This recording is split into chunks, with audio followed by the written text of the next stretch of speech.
On July 27th, 2021, 5-year-old Michael Vaughan's father went to go check on Michael's younger sister and order a pizza. He was out of the room for 15 or 20 minutes, but when he came back, his little boy was gone. Police in Fruitland, Idaho, along with other agencies, launched a massive search, but no trace of the boy was found. Nearly a year and a half went by until seemingly out of nowhere, an arrest was made. Who was arrested, and what does this person have to say about what happened to Michael Vaughan? When a person goes missing, there's a special kind of pain in the not knowing. I want to tell the stories of those who never came home. Today, I want to update you on the story of Michael Vaughan. I'm Kona Gallagher. And I'm Ethan Flick. And this is And Then They Were Gone.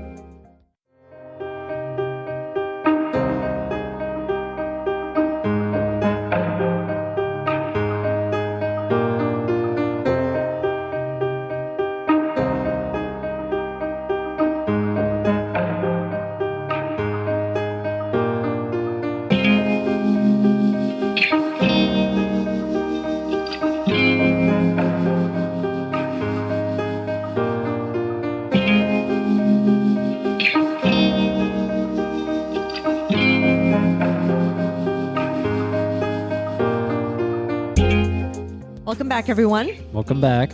So there has been huge news this week in the case of Michael Vaughan, which we covered back in December of 2021. And it was a very new case at that point. I mean, not even 6 months old. And usually we don't cover cases that recent because, as we talk about many times in this podcast, 99% of missing people are found, fairly quickly. And so, for a case to be quote unquote unsolved, you have to wait a while just by the nature of it. Right. But this one struck me, and it just seemed to be the kind of situation that wasn't going to be resolved easily. And so that's why I thought it was important to, at least quickly cover it in a bonus episode. I don't remember it being a bonus episode. That's interesting. Yeah, it was, because it was in December and we were taking a break between seasons. Oh. Yeah, but I've been seeing so much about him online that I just really wanted to tell his story. And so we did. We came back for a little bonus episode. Well, yeah, I mean, it was super impactful. Yeah. At least to me, to us. Yeah. No, absolutely. And what's been really hard about this is that the investigation has been going on. But, that's not to say it doesn't have any faults, right? Because we talk even in that episode about how the timeline of events has always been squishy, and the cops haven't really released, I feel, as much information as they could in order to have people help as much as they could. Mm-hmm.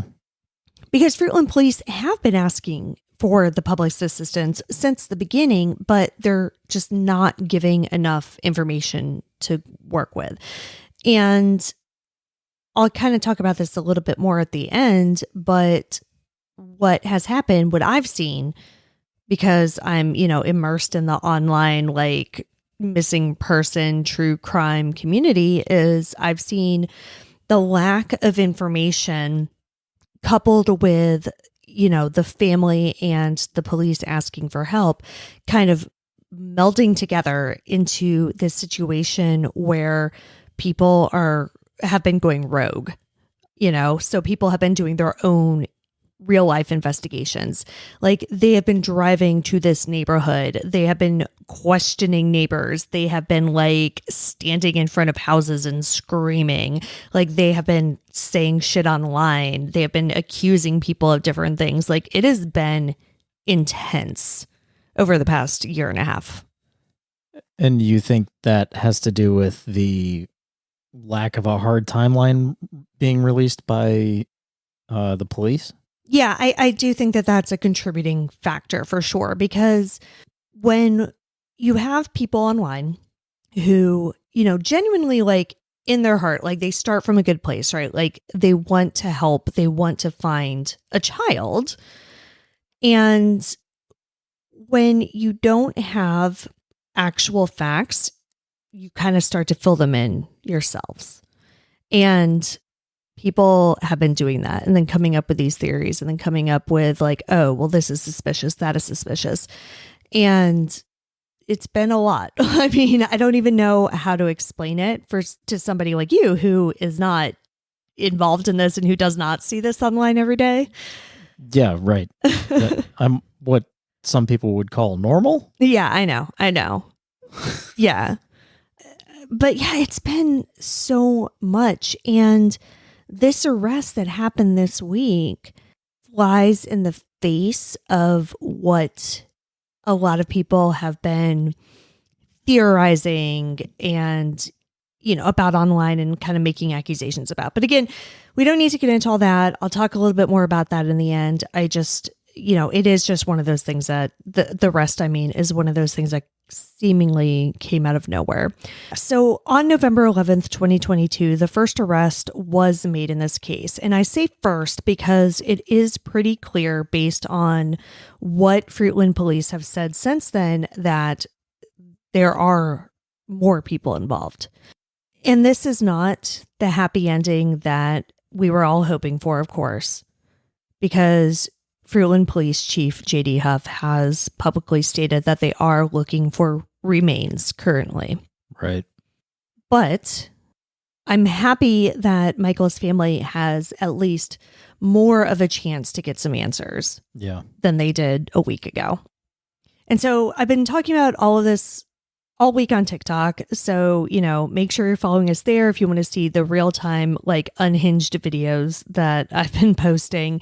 And if you are coming here from TikTok, this is actually what we usually do, which is we kind of gather and I research and we put everything together into one coherent place instead of a million 60-second videos.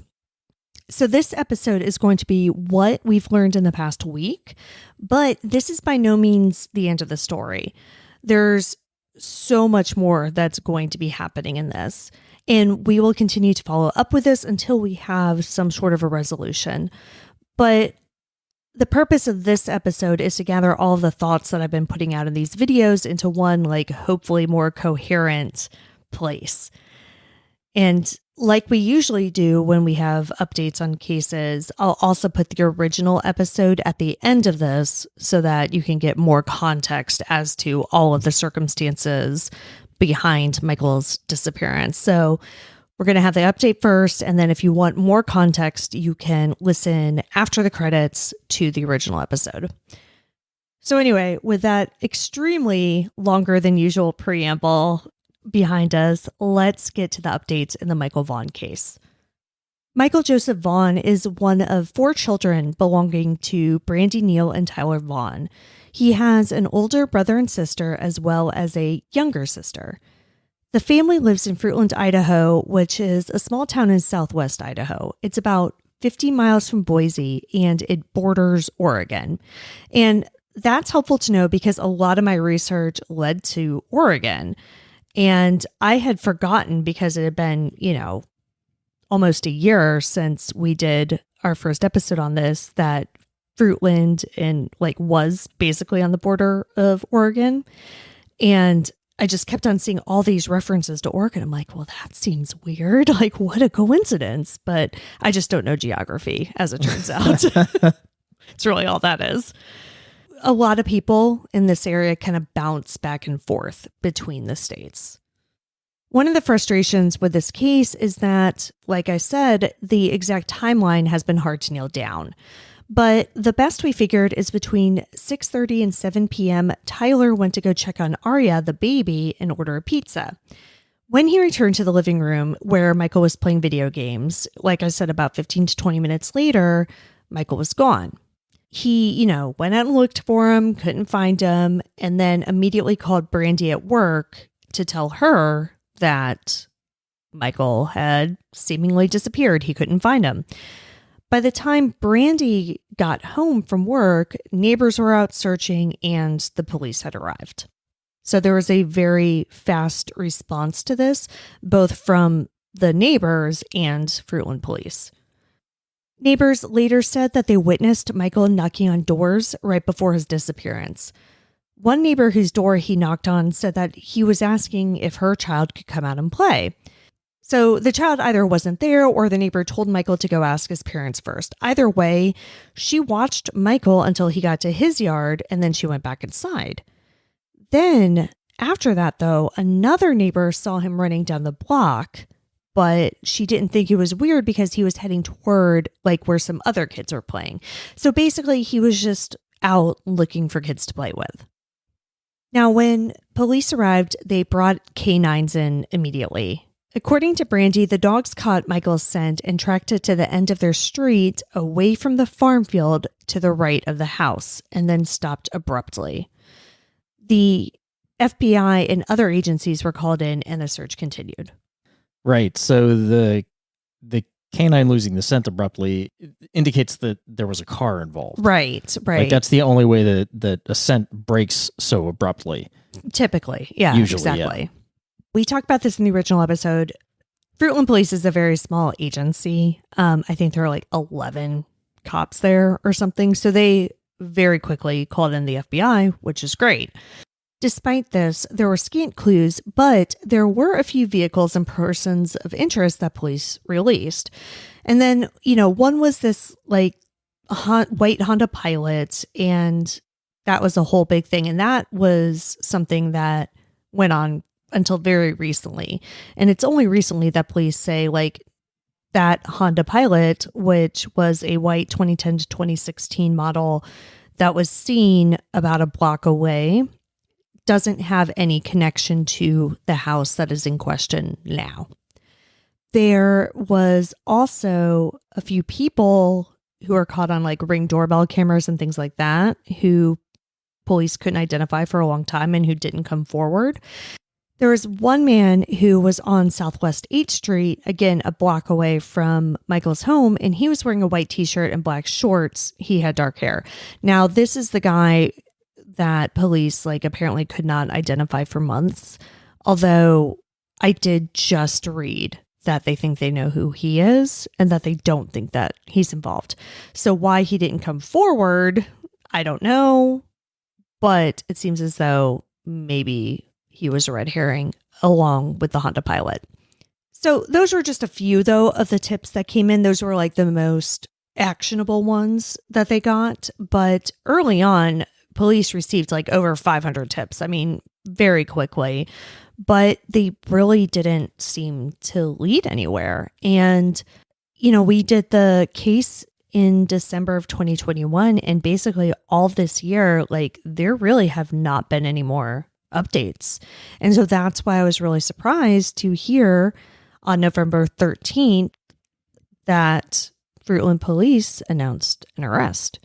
Chief J.D. Huff said that based on what he called, quote, a very credible tip, end quote, Fruitland Police executed a search warrant at 1102 Red Wing Street on November 11th. This led to the arrest of one of the home's occupants, 35-year-old Sarah Wandra. Sarah lives in the home with her husband, Stacy, but Stacy is currently in jail in Washington County, Idaho, on unrelated charges. On Friday, the 11th, Sarah was charged with failure to report a death.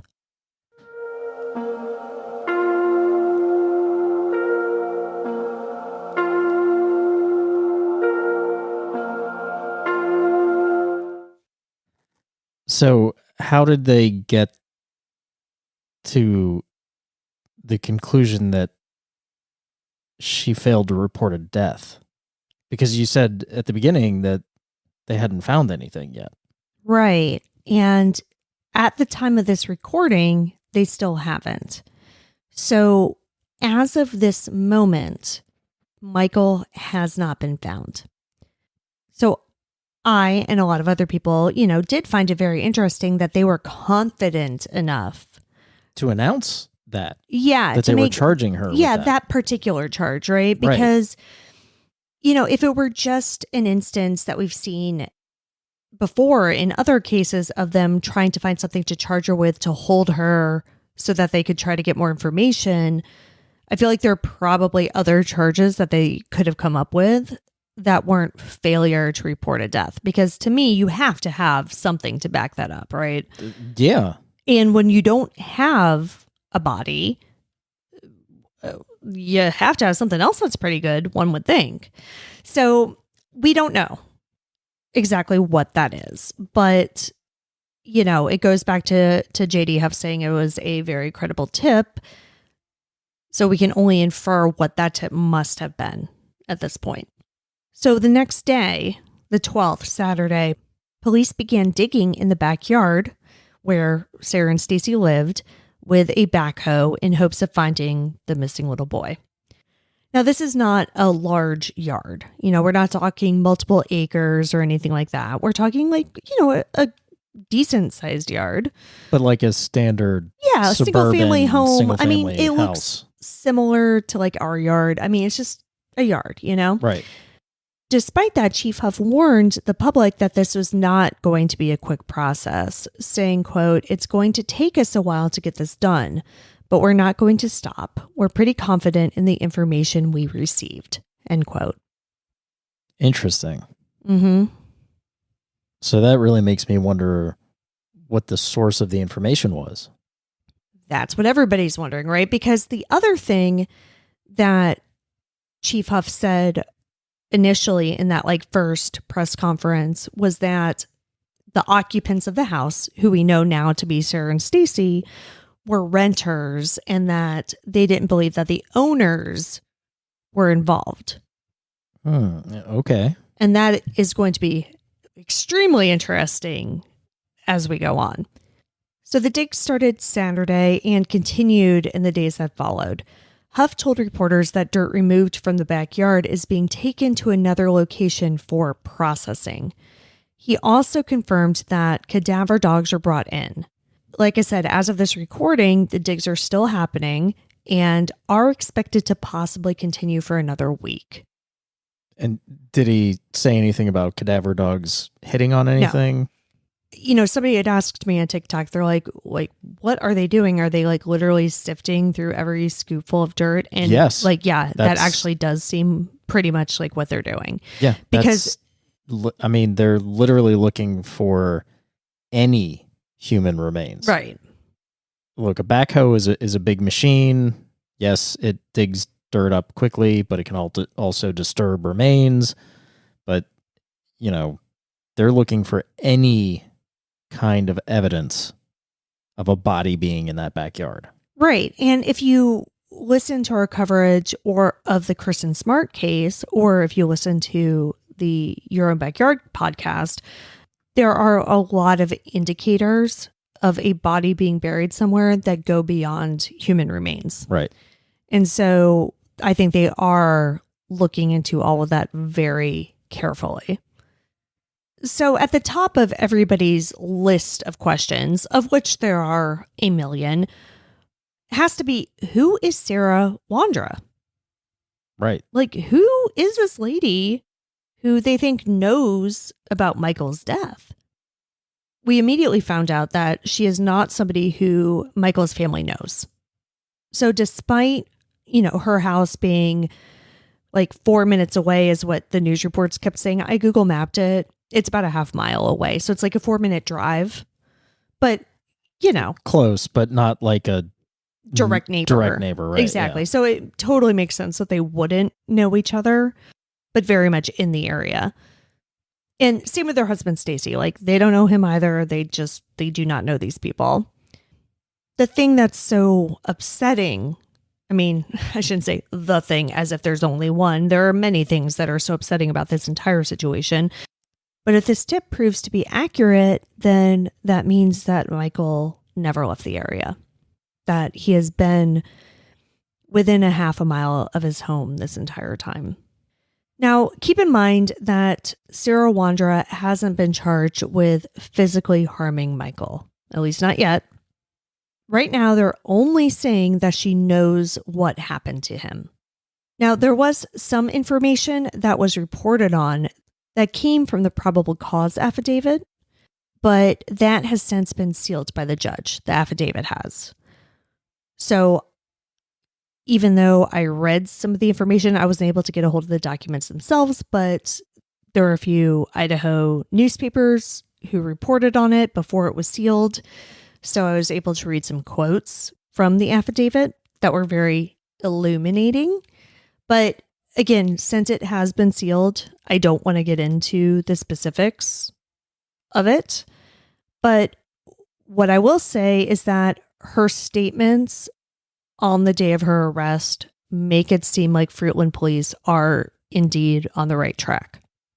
So knowing that the answers to Michael's disappearance could very well be in his neighborhood, it's important to talk about the area. Now, one of the first things that both police and the public keyed in on during the initial investigation, we're talking days after his disappearance, is the large number of registered sex offenders near Michael's home. Just to put this in perspective, I put in our address to search for registered sex offenders. Do I want to hear this? Well, I don't know. I mean, I think it might make you feel okay. Not great. But if you put in our address, there are 7 offenders who pop up nearby. When you put in Michael's address, there are 64. Holy shit. Yeah. Wow. Okay. Right. So it's a lot.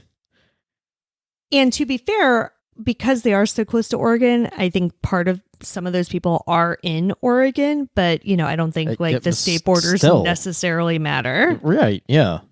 But yeah, 64. And listen, we don't live in a gated community or anything like that. I mean, it's not like there are so fewer sex offenders here because we live in some crazy. No, we live on a main thoroughfare of our town. Yeah. So because everybody was aware of this large number of registered sex offenders, that was, of course, one of the first things that the police investigated. So, they interviewed registered sex offenders early on. That was very much a part of the investigation.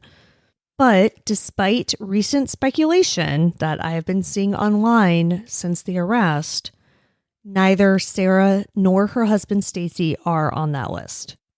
They do, however, have extensive criminal records, but not for anything involving sexual assault of a minor or otherwise.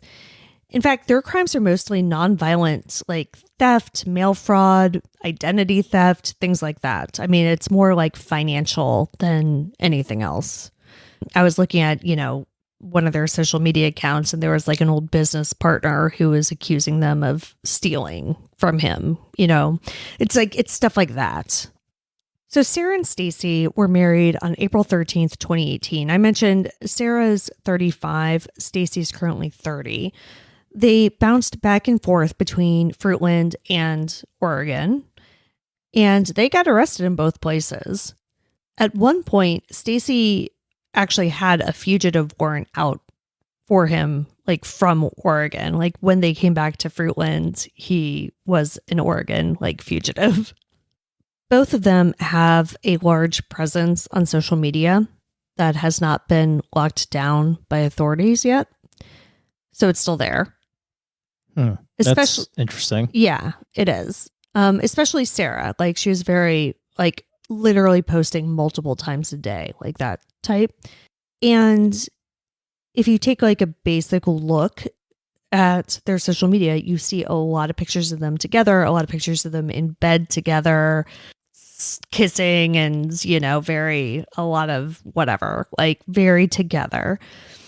But it does seem as though their marriage was initially rocky because court records show that Sarah filed for divorce in 2019, just before their 1-year anniversary. But it does seem as though this was abandoned because it seems as though Stacy didn't respond, and then it said it was vacated. I don't know, it just didn't seem like it actually went through. And by October of that year, they were seemingly back in love and doing crimes. Stacy was arrested in Oregon for several counts of theft and writing a bad check. Sarah was arrested that same day for multiple counts of theft, as well as theft or receipt of stolen mail and identity theft. On April 13th, 2022, their 4th anniversary, the couple was arrested again. Happy anniversary. I know. I don't remember what we did for our 4th anniversary, but I mean, nothing that exciting. I can tell you that. They were both charged with unlawful possession of a gun by a felon. So by this point, they both had felony records. But again, they were just... Right. It's not violent felonies, but they're still felonies. Exactly. So his was from writing bad checks. Hers was from like identity theft or something. I don't know exactly which one was a felony. Probably the mail fraud.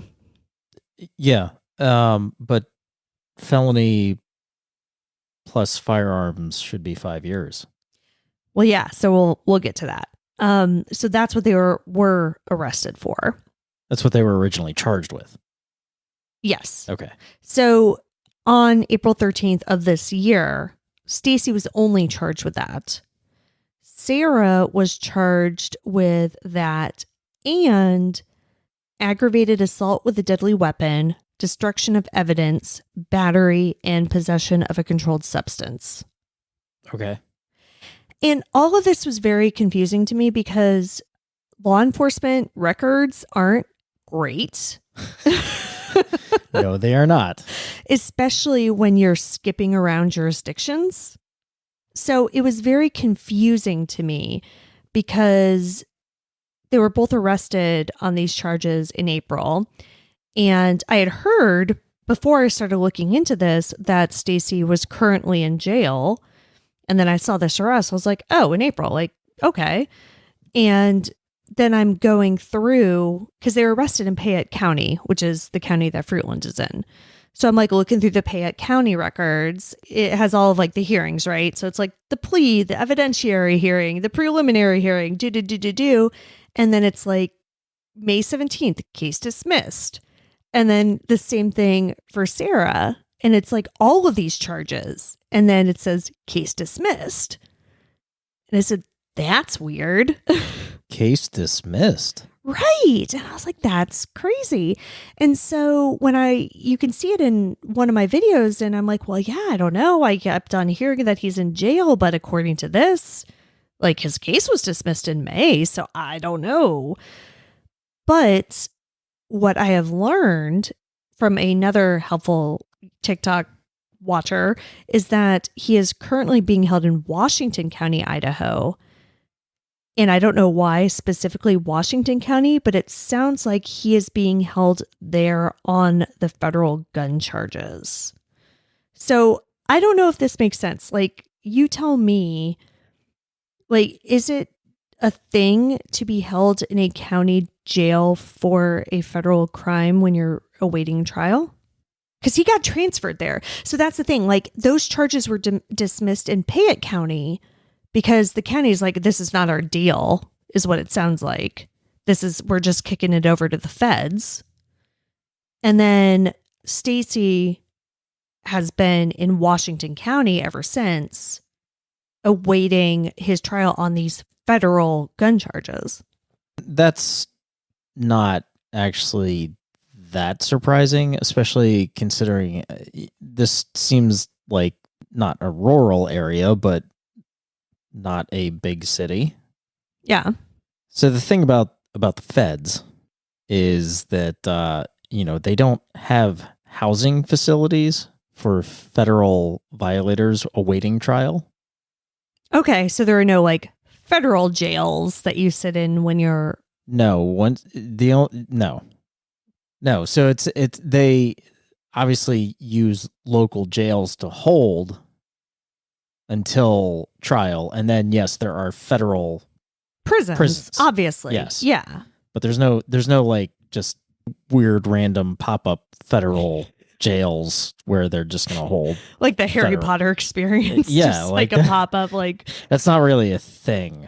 Yeah. Okay. Well, see, and I don't know. And So like in DC, anybody that's arrested on a federal level yeah. in DC goes to the central cell block of DC. Oh, okay. So it's DC Department of Corrections that's housing them. But then the US Marshals will go pick up the federal prisoners and take them to court. Oh, okay. Well, that makes more sense. I unfortunately did not do the research into like the size of Payette County versus the size of Washington County. But if we're thinking that Washington County is like bigger, has more capacity, whatever. Yeah, that would probably make sense. Then that's why he's being held there. Yeah. So it does seem like that's why the charges were dismissed in Payette, because they're just kicking him over to the feds, like I said. What's interesting is that he's in jail, but Sarah is not, and she had many more charges against her. Right. But if they're exclusively turning this over to a federal case, the feds are probably going to drop the charges that wouldn't hold up in a federal prosecution. Right. So like the battery charge or whatever. Correct. Yeah. Okay. So that makes sense. This is all getting very court technical I know. and shit, but like that's the way the courts operate. So my guess, and I don't know this for certain, is that Sarah's family bailed her out and Stacy did not get bailed out. And that's why he's in Washington. Because, and again, I didn't know what was going on with Sarah. Like, I just saw that charges were dismissed. But at her arraignment on Monday, the prosecutor mentioned how she is awaiting trial on federal gun charges. So she's awaiting trial just like Stacy is. But she was until last Friday out. And that is important for what, I'm going to go into. All right. So we talked about who Sarah and Stacy Wander are, but how did this couple, who has no known connection to Michael and who mainly just tried to steal money from people for many years, get wrapped up in this whole mess? And, this is, of course, where we have to start speculating because we don't have any hard answers. Right. Chief Huff has publicly stated that the credible tip came from someone inside the house. So his words were somebody inside the house. Yes.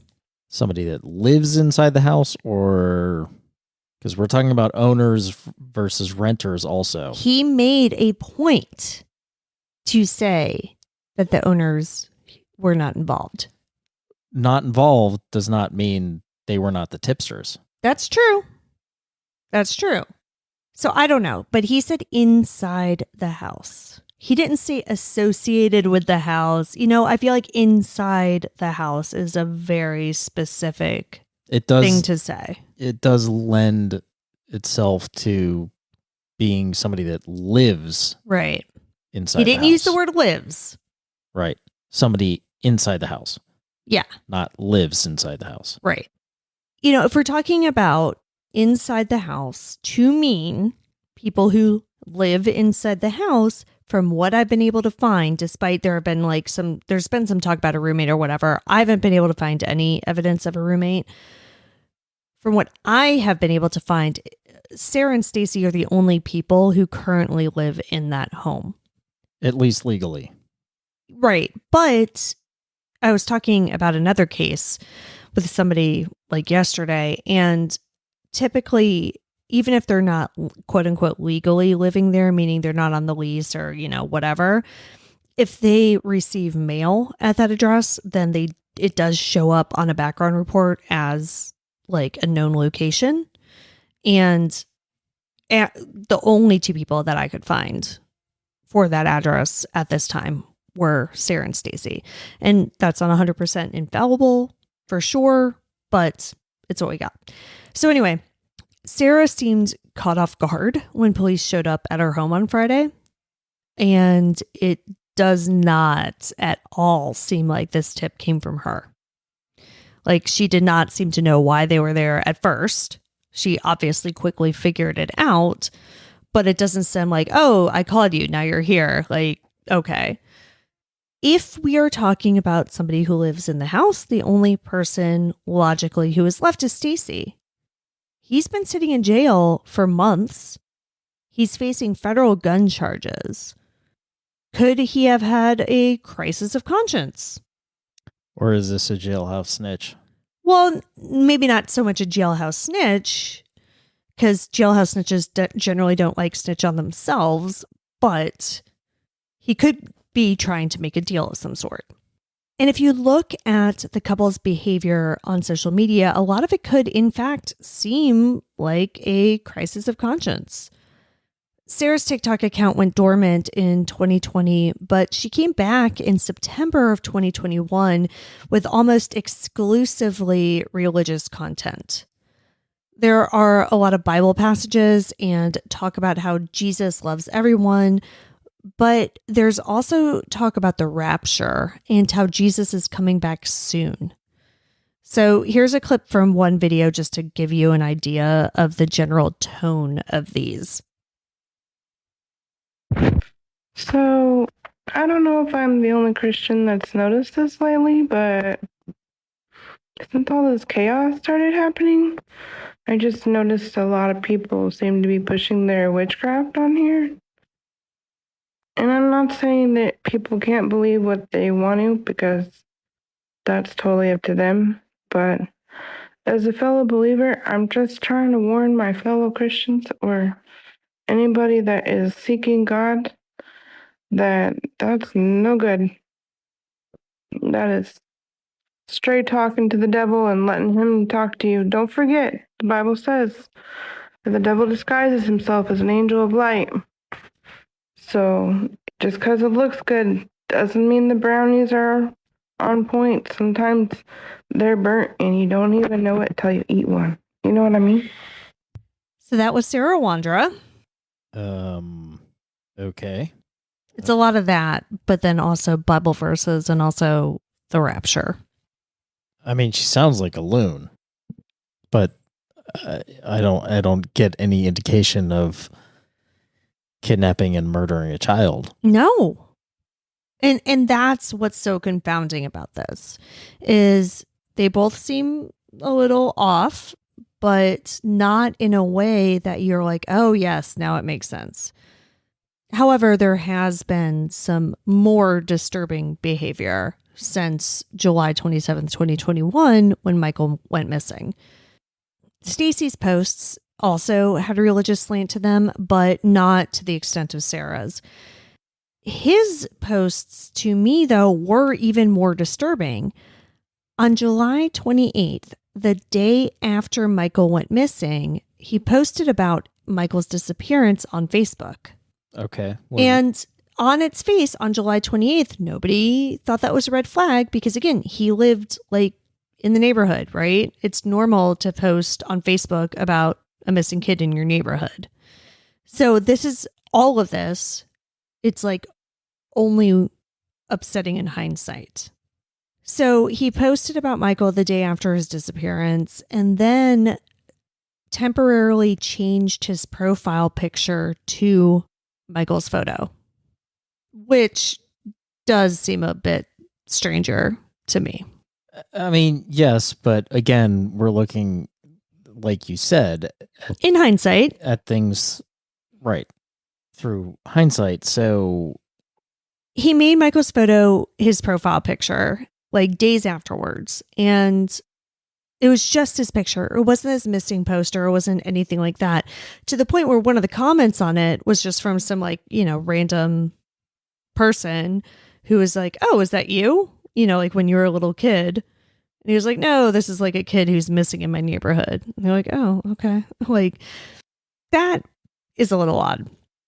I think that's a little odd at the time, not just in hindsight. Sarah also started posting about Michael a few days after that, like the beginning of August 2nd, I want to say is the first post. And they both continued to like comment on posts and things like that. But what was the most upsetting to me is that after the arrest, when we found out who was arrested and I was looking into her and I found her TikTok account, I just, randomly like clicked on a few videos, and the very first video that I clicked on, you can see her fridge in the background, and she has Michael's missing poster hanging on her fridge. And it's blurry and it's small and it's like you can barely see it. But like, again, I've been staring at these fucking posters for a year and a half, and I knew immediately, like, oh, like that's the poster, because there are several versions, right? I'm like, oh, that's the poster that has this picture, and then it has a separate picture of the Minecraft t-shirt he was wearing when he went missing.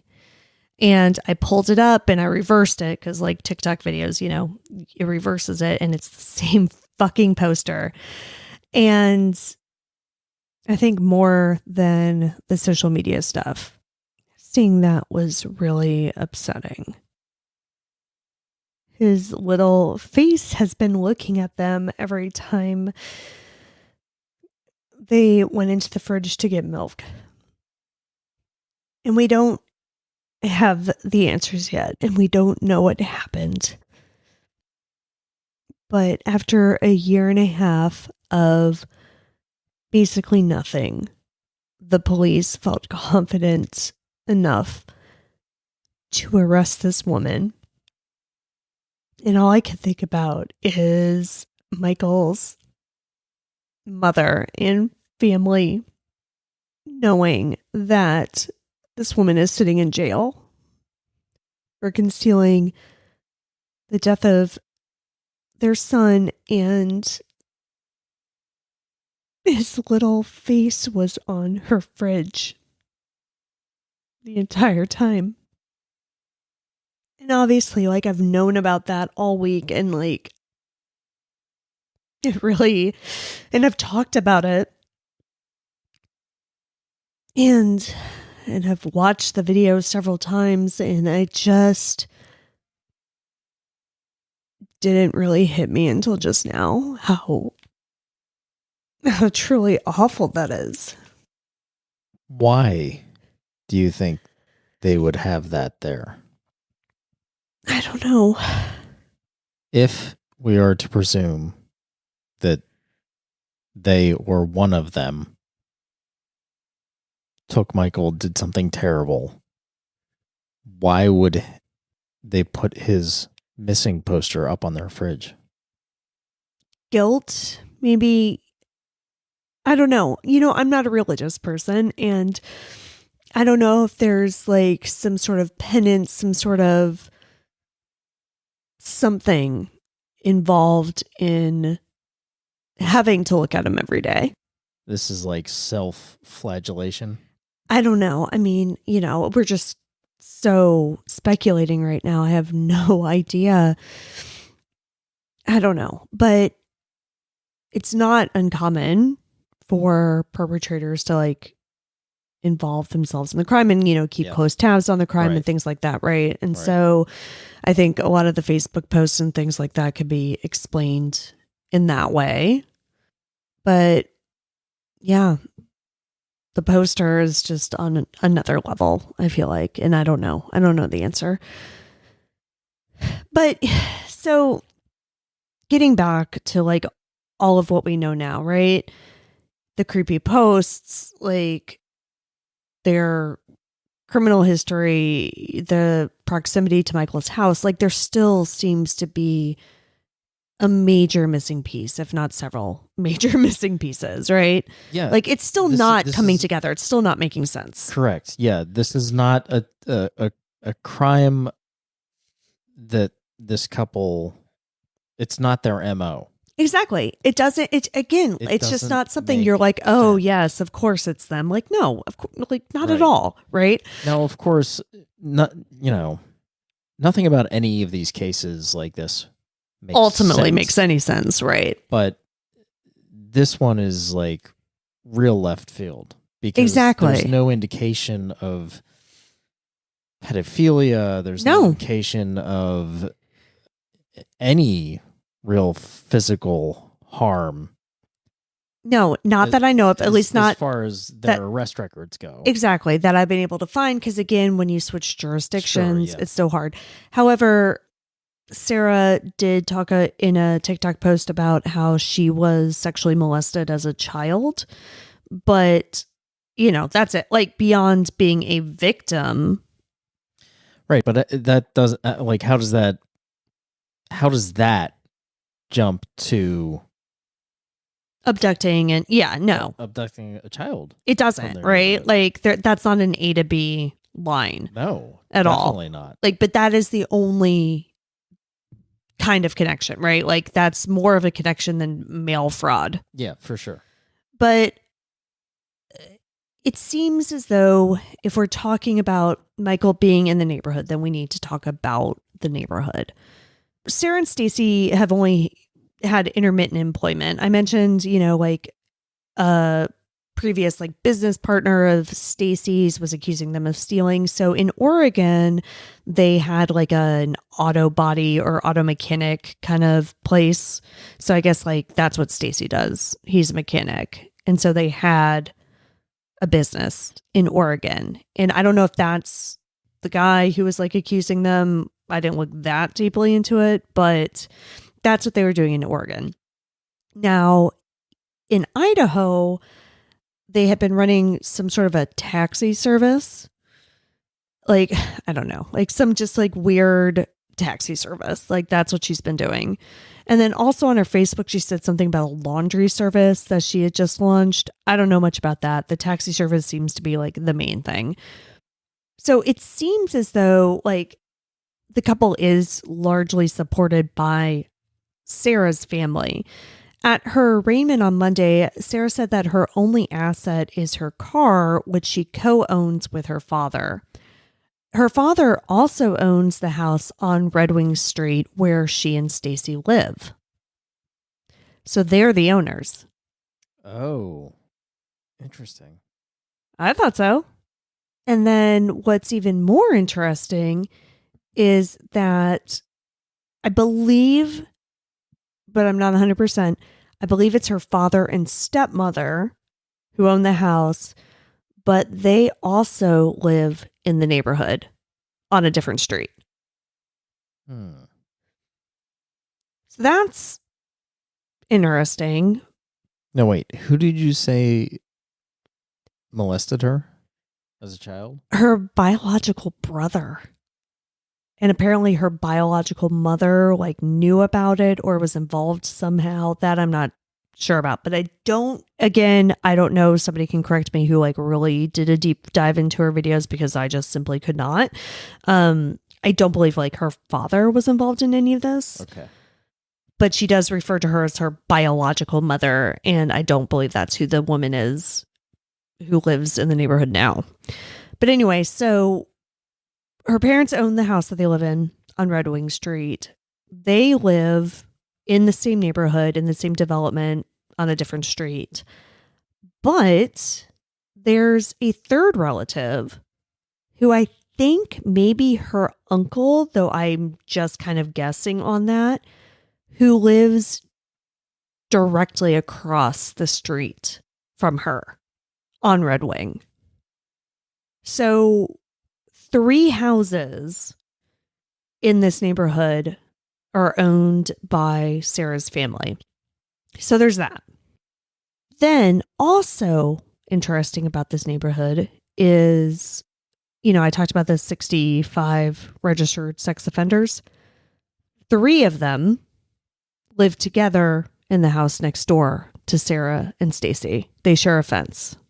What the fuck? Are you kidding me? No, it's a family. It's the Starkey family, and 3 of them who have that as their address are registered sex offenders. And not only that, their charges are related to minors. 2 men and a woman. So we need to take all of that into consideration. Keep that over on one side. And on the other side, take into consideration Chief Huff's statements. One time, he made a statement that said multiple people are involved, right? Like when they arrested Sarah, they said, we think that multiple people know what happened to Michael, which makes sense if they're only charging her with concealing a death. Right. The other thing and this is where we kind of get into more theories, is he said more recently, within the last day or so, that he believes that multiple people know about the abduction and murder of Michael Vaughan. Oh. So he was very clear in that language. Like, I'm sorry, like he's been doing this. I mean, he's been doing this for a while in general, but he's been on this case for a year and a half. You don't say abduction and murder without meaning it, you know? Yeah. And so that brings me to one of the big theories that has been going around. Because, of course, like the theory is, you know, Sarah and Stacy or the Starkeys or somebody else they were involved with kidnapped Michael, murdered him. They know about it, et cetera, right? The other theory, though, is that because they have this like taxi company, is that Sarah or Stacy or whomever accidentally hit Michael when he was out running around looking for friends, and it basically got out of hand. Like they covered it up, like they took him, maybe he passed away then, maybe he passed away later, and they've just been hiding that ever since. I mean, that's a convenient, easy, normal way to explain things, sure. But didn't one of the witnesses originally say that there was a group of kids playing in the neighborhood? Yes.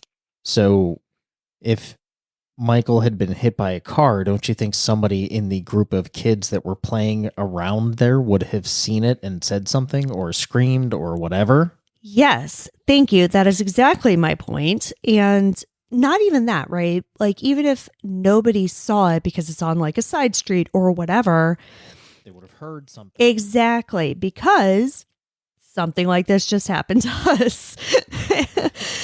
And so at 2 a.m, like last week or something, somebody got into a single car accident literally right in front of our house.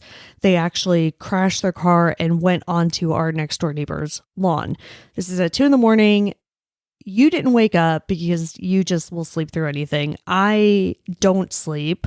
So I was already kind of awake and I heard it, but it was loud as shit.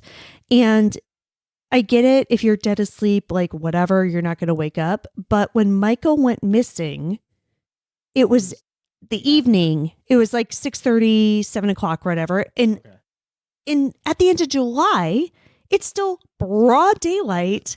There are a million kids playing outside. There are people coming and going.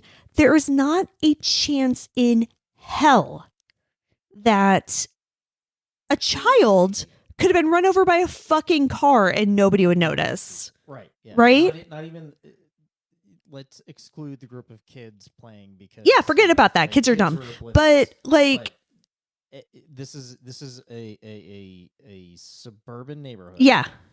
Where houses are relatively close together. No, they're close. It's not like they're farmlands. No, well, there is farmland near them, sure, but it's a lot of houses. It's a neighborhood. Yeah.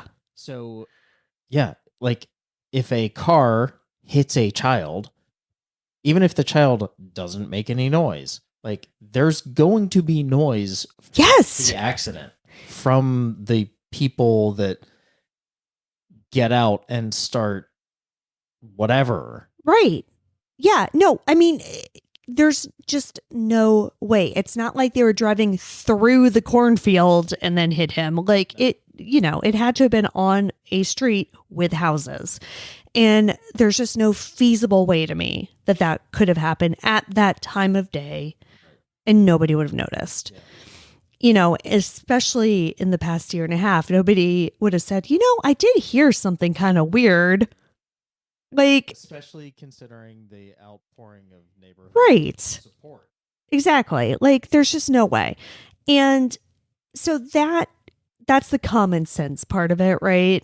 And then add that to Chief Huff's statement where he specifically said abduction and murder. Like, No, this was not just some accident that got out of hand.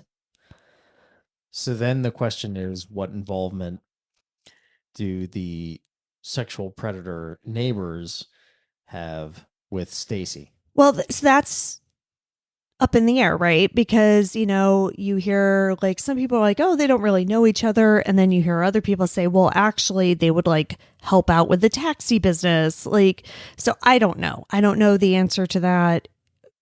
I do kind of wonder if it's like slightly a red herring only because the sexual offender thing has been on the radar from the very beginning.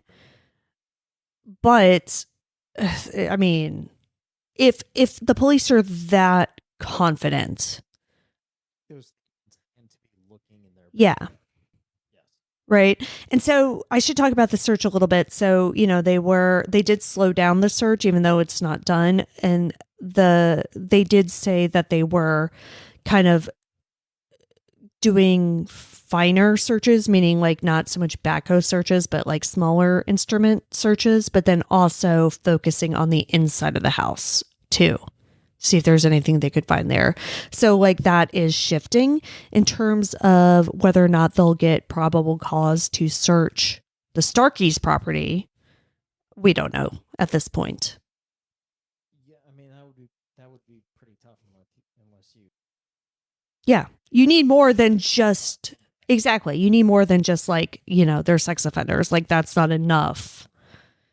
Right? So we don't know about that. That part's still up in the air. As I mentioned in the beginning of this episode, this is far from the end of the story. Brandy Neal, Michael's mother, was caught off guard by the news this weekend. She just like wasn't ready to get into the mindset of searching for remains. Like that is the word that got her, right? I mean, which you can understand as a parent. Like she wasn't ready to tell her kids that Michael probably wasn't coming back. Lauren Matthias, the family spokesperson, told reporters, quote, "She is not doing okay." That is a direct quote from her. "We are not okay. I've had to tell his siblings that he might not be coming home," end quote. In addition to her having her child go missing, Brandy has spent the last year and a half getting bullied on the internet, which is what I was alluding to at the beginning. People judged every word she spoke and every tear she shed, and then gleefully posted about it. Some of it, was the same bullshit we always see, like she was crying too much, she wasn't crying enough, blah, blah, blah. But in Brandy's case, the judgment went far beyond that. I saw people outright accuse her and her family of not only lying about Michael's disappearance, but of being responsible for it themselves.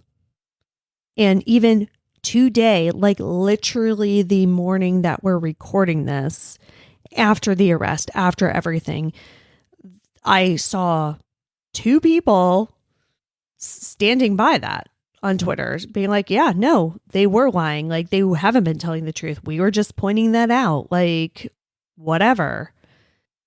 As horrible as it must be to have to come to the realization that there's a good chance her son isn't coming home, my hope is that this arrest and this search will lead not only to answers, but to her and her family regaining some of their dignity and hopefully some measure of peace.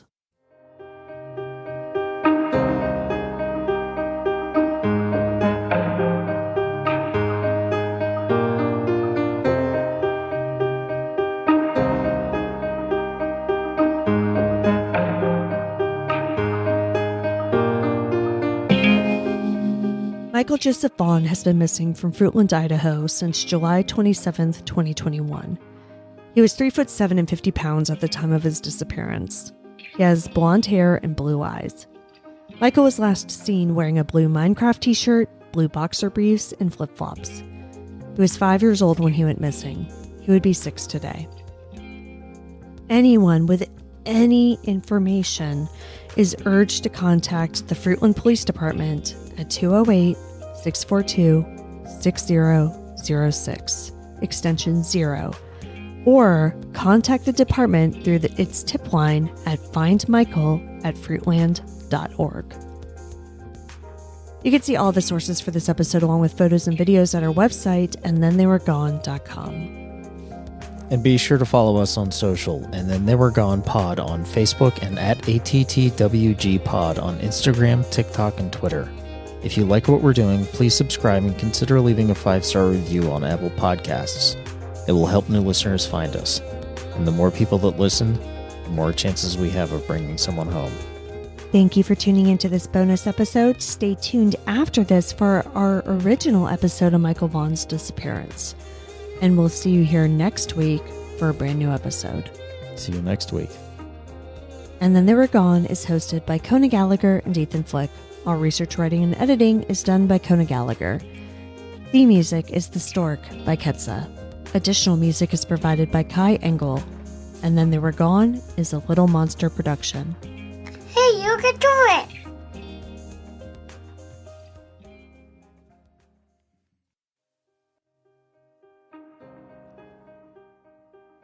On July 27, 2021, 5-year-old Michael Vaughan was sitting in his living room in Fruitland, Idaho, playing video games.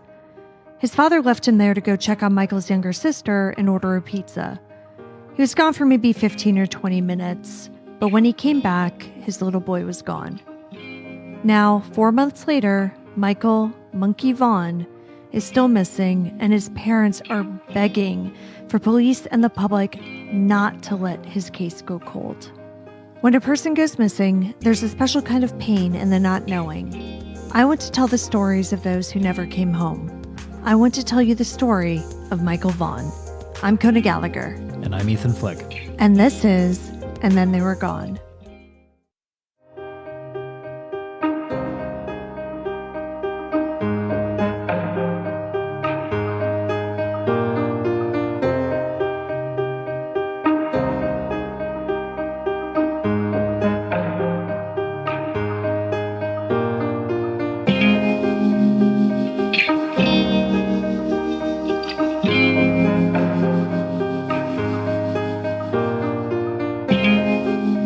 Welcome back, everyone. Welcome back. Surprise!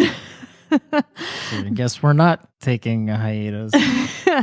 Yeah, I didn't tell Ethan about this either. Those of you who are regular listeners know that we are actually on a break. We are on a break. And for the month of December. I'm supposed to be the one saying we were on a break. I know, you should have appreciated that more. But I couldn't stay away. So this case is one that I've been following basically since the beginning, but I hadn't planned on doing an episode on it simply because it was so recent and there isn't a ton of public information out there, as is the case with, generally with very recent cases. But Brandy Neal, who is Michael's mother, recently gave an interview to the Idaho Press where she basically just begged for more people to pay attention to her son's case. Like, they're really making a push for publicity right now. So I figured that, we got to do it, like as much as we can help, even with our audience, we're not as big as some of the other major players in this space, but it was a good opportunity to just get his story out there, do what we can, and just do a little bonus mini-sode in between seasons. Well, I mean, that is the point of the podcast, is getting more publicity out for missing persons. So yeah, exactly. And when she's literally said, people, please, do this case, please cover him. Come on, you have to. Also, his nickname is Monkey. Yeah. That's what we call Miller. I know. And they look a lot alike, and he's almost exactly a year older than Miller. It's that's part of the reason also I was kind of staying away from this a little bit, was just because it was very close to home. Yeah. And yeah, it's tough.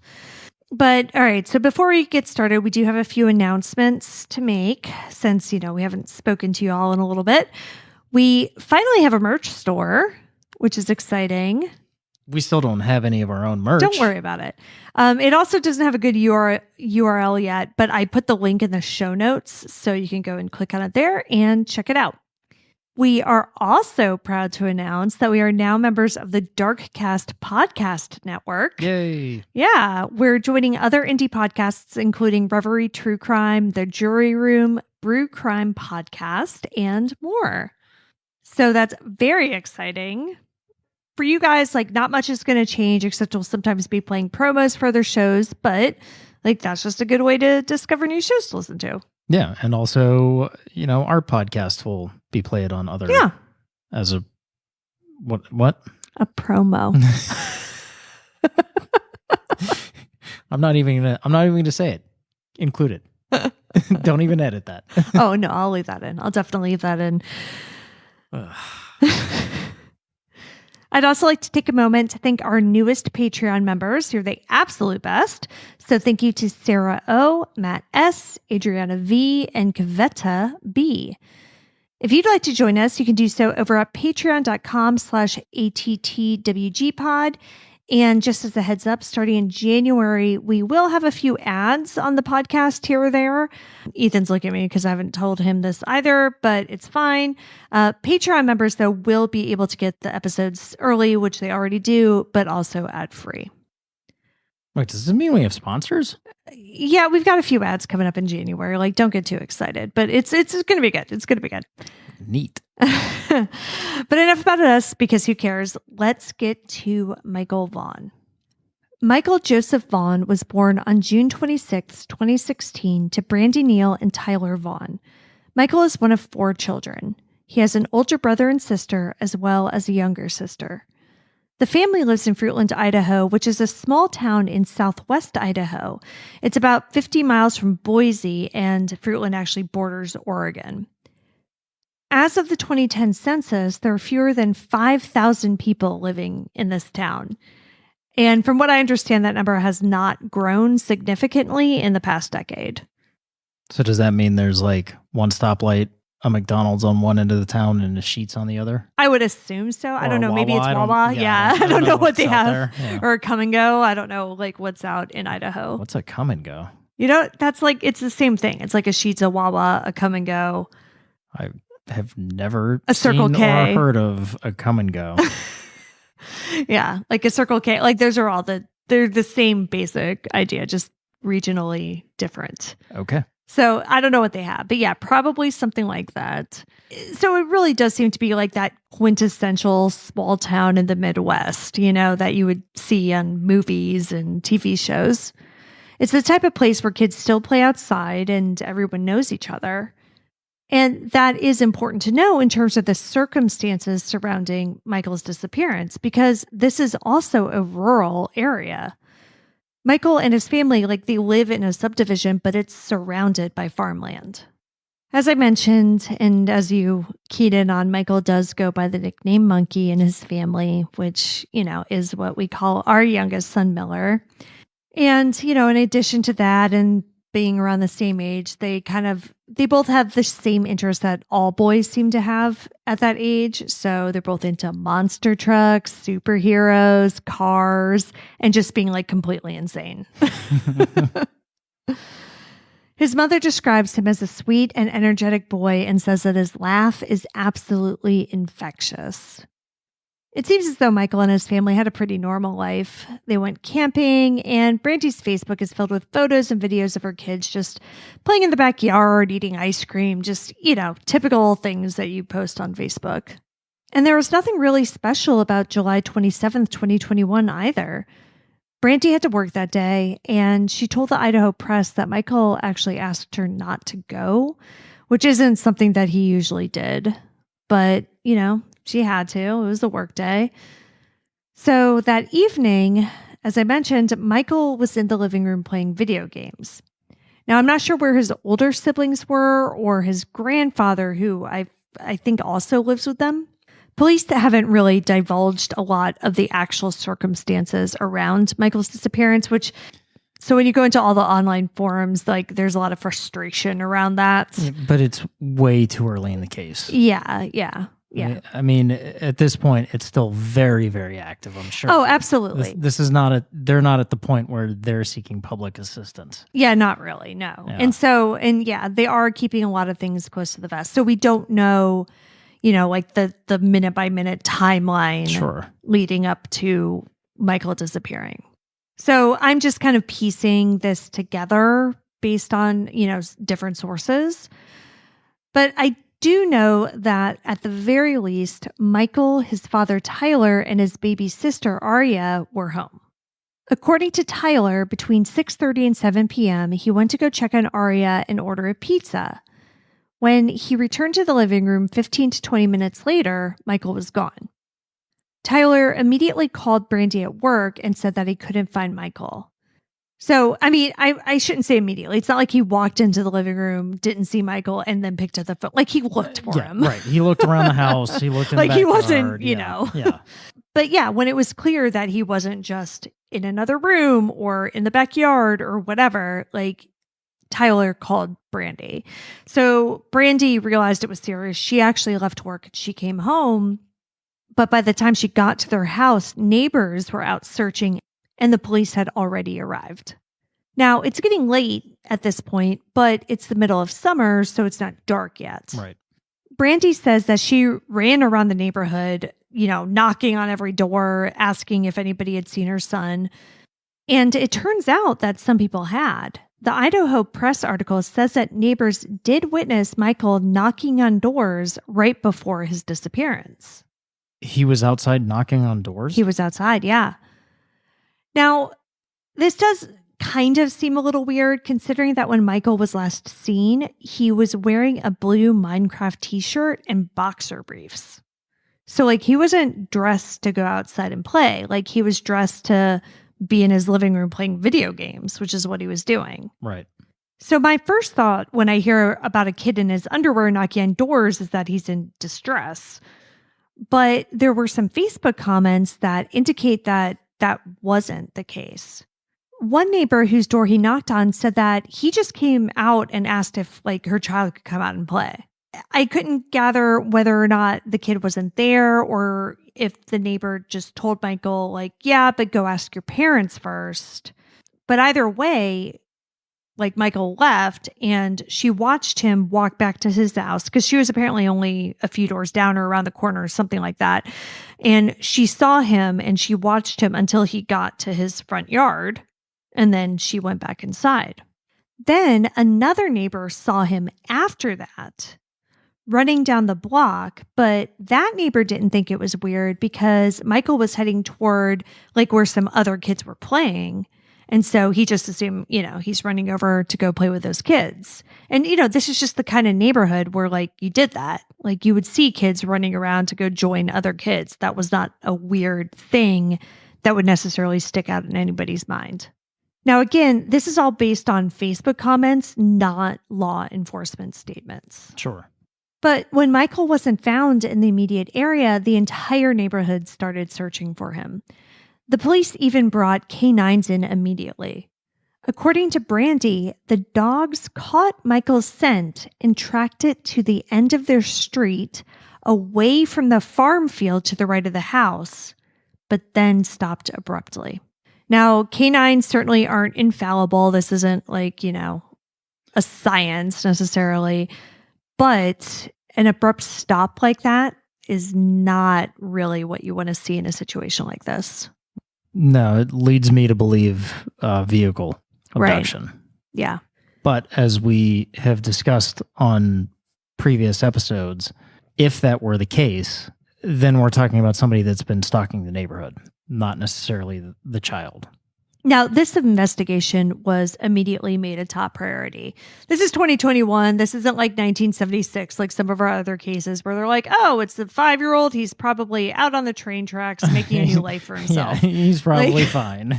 Yeah, no, they knew that this was not great.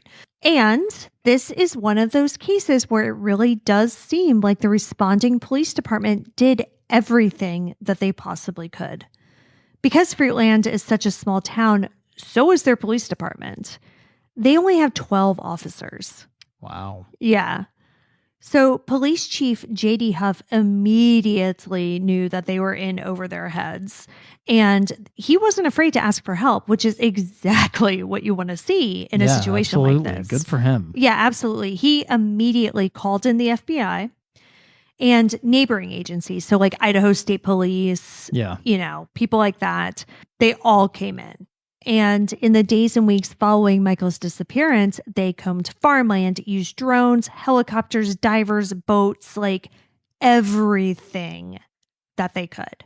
Because, this is one of those situations where, again, they're surrounded by farmland and they weren't necessarily thinking abduction at the time. They're thinking like, oh, he like wandered off somewhere, right? Sure. But when you're talking about cornfields, like that's kind of hard to search. And that's a lot of space as well. So Yeah, they really absolutely. just brought in everybody immediately because time is not on your side in that situation. But one thing they did not get and could not get was an Amber Alert. In Iowa, you basically need proof that a child has been kidnapped before an Amber Alert is issued. Yeah, I was just going to ask if that were the case. Yeah, it's in Iowa, like it's a state Sure. requirement. Yeah.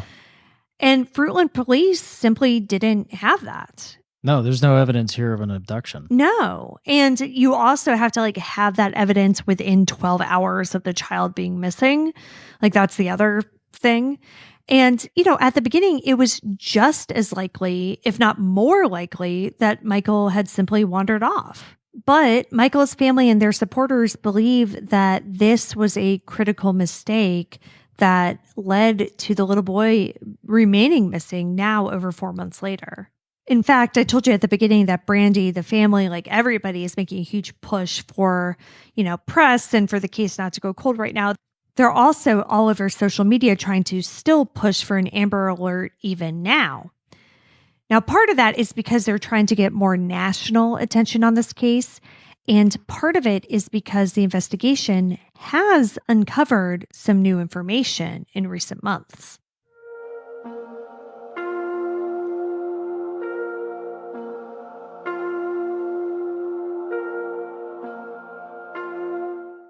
On October 13th, Fruitland Police revealed that they had a few vehicles that they wanted help identifying. So one of the first things that they did, when this whole thing started, was ask all of the neighbors for any video surveillance that they had. Good. Yeah, Because the circumstances around this lead me to believe one of two possibilities, one less likely and one higher likely. The less likely one is that one of the neighbors took him. Mm-hmm. And that's less likely because of the close-knit community and the police response. Mm-hmm. Higher likelihood, like I said before, is that somebody was casing the neighborhood and wrong time, wrong place was able to snatch up Michael. Yeah, and so people have been on the internet, of course. You've got like your armchair detectives who, of course, looked up sex offender registries and did find 5 or 6 sex offenders nearby who did live there. 2 or 3 of them were convicted for crimes against children. And so people have definitely brought up the neighbor possibility. And I'm sure that the police looked into that as well. Yeah, exactly. They definitely did. Back to the video surveillance, this is a neighborhood within a rural area. So there are no nearby businesses or anything that would have had security cameras. So they really had to rely on like Ring doorbell cameras and things like that from the neighbors. That was the only possibility that they had of finding footage. So anyway, so the neighbors, of course, were all very cooperative. They got the footage, they combed through it, and really just looked at every single person, every single vehicle, and just made sure that they were all accounted for. Like this person lives in that house, that vehicle belongs to this house. They went through and did all of that, but they were left with 2 vehicles that they could not identify. A white 2010 to 2016 Honda Pilot was seen on Southwest 8th Street around 6:45 p.m. on July 27th. A blue 2010 or 2011 Dodge Avenger was also seen on Southwest 8th Street before turning onto South Whitley Drive. And again, these are all the streets like right around where Michael was last seen. In addition, there were a few people whom investigators could not identify. One was the man who was jogging on the sidewalk on Southwest 8th Street near Crestview Park around 6:15. This man is described as having dark hair and facial hair. He was wearing dark shorts and no shirt. There was also a second man on Southwest 8th Street. He was wearing a white t-shirt and black shorts and also had dark hair. Now, the vehicles were caught on cameras, and I do have screenshots of those vehicles up on the blog, but it sounds like the sightings of the two men were called in by tipsters. I don't think they were actually caught on camera. Police, of course, aren't saying that any of these men or these vehicles are related to Michael's disappearance. They're just saying, like... But it's a starting point. Exactly. They just say, like, listen, they were in the area. We just want to know who they are, what's going on. Because, of course, they have to look into everything. In a press release, they said, quote, "It's very important to understand that these people are not suspects or persons of interest, but it is important to talk to each of them to help us complete the picture of events that took place that evening." End quote. Some people are kind of pointing to these cars as a basis of now doing an Amber Alert, because again, like for an Amber Alert, you have to have a vehicle, and like that's typically part of the criteria for getting one. But there's still no evidence that those vehicles are directly connected. Exactly. Michael was never actually seen near either of these cars or either of these men for that matter. They were just in the area at the time that he was last seen. So I don't know if we're really going to get very far in that regard. However, I will say that while they couldn't launch an Amber Alert on July 27th, alerts did go out through Payette County's Code Red system, as well as Idaho's Missing Persons Clearinghouse. Chief J.D. Huff said in a statement, quote, "The first missing and endangered child alert went out at 8:20 p.m. with 4 different alerts to email, phone calls, and text messages being issued to area residents until 11:20 p.m. that night," end quote. They were working within the parameters that they had, basically. You know, if they could have gotten it, like they tried to get an Amber Alert, and he said later, he's like, we requested one, but we couldn't get it.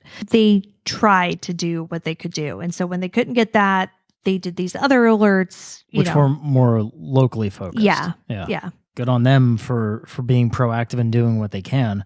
I'm curious as to who controls the Amber Alert system. Is it state it has police? to be statewide. Yeah, I don't know if it's state police or what, but like it's definitely a statewide decision. It's not something that the chief of the Fruitland Well, police. sure. Yeah. It's just... Yeah, I don't know.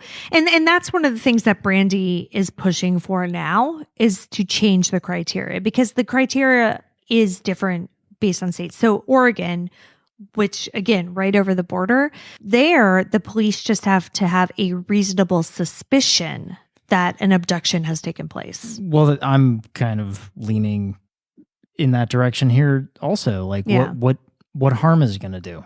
Right. Like why do the criteria have to be so restrictive on an Amber Alert? And I know it's the whole boy who cried wolf thing, right? But if it's so restrictive, and we know from studying these cases that timeliness is a major factor in a missing and abducted child, do you really need to make the criteria that restrictive around children?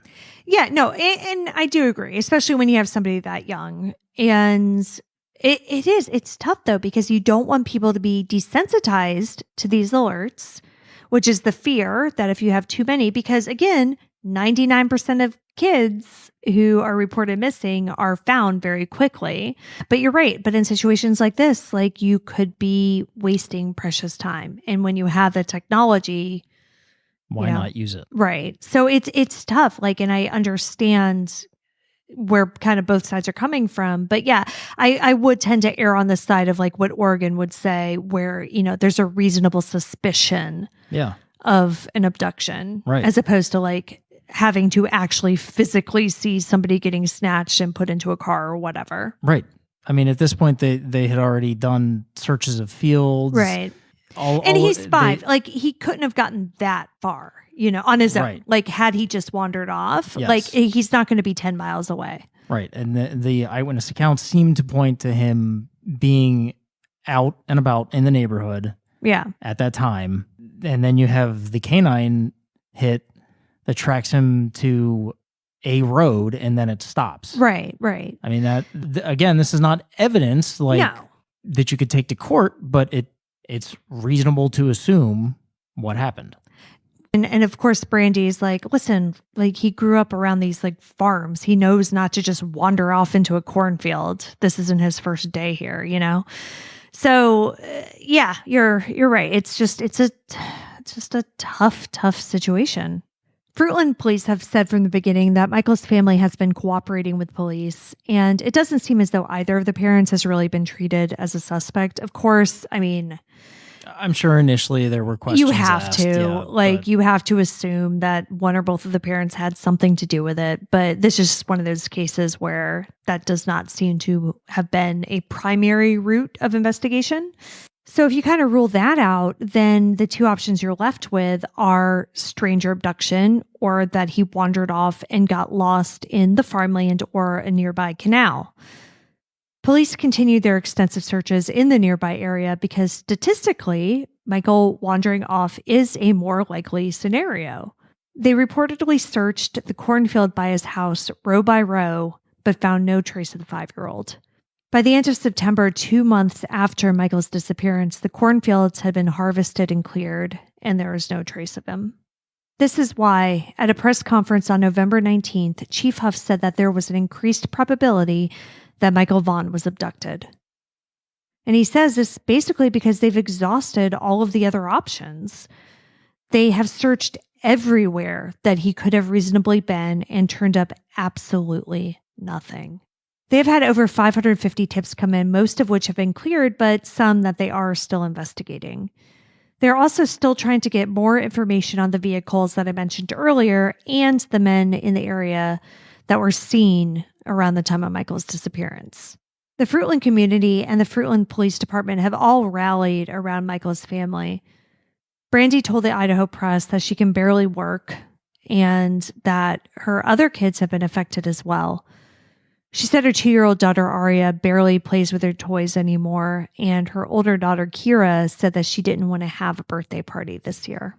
But Fruitland police still texted Kira happy birthday, and they bought Aria a gift when she turned 2, and they even came to the house and raked a big pile of leaves for Aria to jump in. Of the police, Brandy said, quote, "They truly have become family," end quote. And I wanted to make sure I mentioned that because we shit on police departments a lot on this show, and they absolutely deserve it.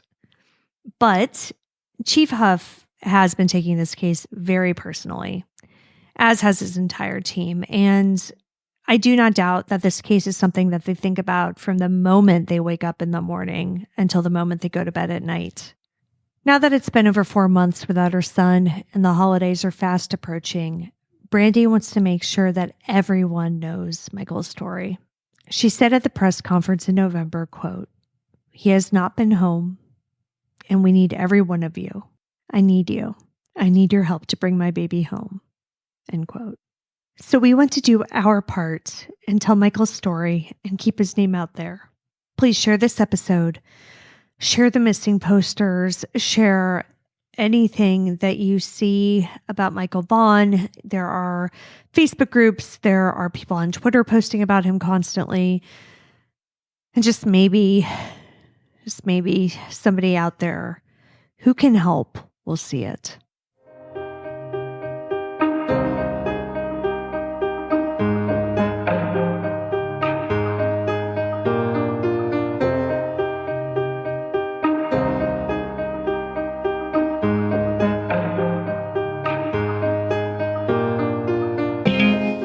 Anyone with information is urged to contact the Fruitland Police Department at 208-642-6006, extension 0, or contact the department through its tip line at findmichael@fruitland.org. A tip leading to Vaughan's safe return will be awarded with $50,100. This reward is available through March of 2022. You can see all the sources for this episode along with photos and videos at our website, andthentheywere.gone.com. And be sure to follow us on social, And Then They Were Gone Pod on Facebook and at ATTWG Pod on Instagram, TikTok, and Twitter. If you like what we're doing, please subscribe and consider leaving a 5-star review on Apple Podcasts. It will help new listeners find us. And the more people that listen, the more chances we have of bringing someone home. Thanks for tuning into this bonus episode, and we'll see you again soon. See you soon. And Then They Were Gone is hosted by Kona Gallagher and Ethan Flick. All research, writing, and editing is done by Kona Gallagher. Theme music is The Stork by Ketsa. Additional music is provided by Kai Engel. And Then They Were Gone is a Little Monster production. Hey, you can do it!